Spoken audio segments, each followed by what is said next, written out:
नमस्कार प्रणाम दोस्तों, मैं धनंजय कुमार आप सभी को एक बहुत ही बड़ी खबर दे देना चाहता हूँ। भोजपुरी के पावर स्टार पवन सिंह का एक और बहुत ही जबरदस्त और ब्लास्ट गाना आप सभी के बीच आने वाला है।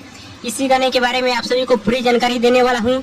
गाने को किसने लिखा है और किसने संगीत दिया है और किस चैनल से गाना आएगा, इसी के बारे में आप सभी को बहुत ही बड़ी खबर देने वाला हूँ इस वीडियो में। हाँ तो दोस्तों, इस वीडियो को लास्ट तक देखते रहें और जो लोग मेरे चैनल को भी तक सब्सक्राइब नहीं किए हैं वो लोग कर लें, क्योंकि हमारे चैनल पर भोजपुरी का हर खबर सबसे पहले आता है। कल पवन सिंह के राइटर प्रिंस प्रियदर्शी ने अपने सोशल मीडिया अकाउंट के माध्यम से जानकारी देते हुए लिखे हैं, जो कि आप लोग स्क्रीन में देख सकते हैं। बहुत जल्द पवन भैया की आवाज में आपके भाई कलम का स्वाद। और कल प्रियांशु सिंह ने भी पोस्ट किए हैं कि PRA फिल्म से आने वाला है पवन सिंह का गाना, जो कि आप लोग स्क्रीन में देख सकते हैं। तो दोस्तों, आप सभी के बीच बहुत ही बड़ा धमाका होने वाला है, जो कि गाने को लिखे हैं प्रिंस प्रियदर्शी, संगीत दिए हैं प्रियांशु सिंह, गाने को गाए हैं भोजपुरी के पावर स्टार पवन सिंह। और गाना आप सभी के बीच आने वाला है PRA फिल्म के YouTube चैनल से। और गाने के पोस्टर को आप सभी के बीच रिलीज किया जाएगा 3 से 4 दिन के अंदर में। पोस्टर के माध्यम से गाने का नाम, रिलीज डेट, टाइम सब कुछ आप सभी को बता दिया जाएगा। हाँ तो दोस्तों, आप लोग तैयार रहिए। 5-6 दिन के अंदर में ही भोजपुरी के पावर स्टार पवन सिंह का बड़ा गाना आप सभी के बीच आने वाला है PRA फिल्म के YouTube चैनल से। अब चलिए बात कर लेते हैं भोजपुरी के पावर स्टार पवन सिंह के एक और गाने के बारे में, जो कि पवन सिंह और अनुपमा यादव का आप सभी के बीच गाना आने वाला है।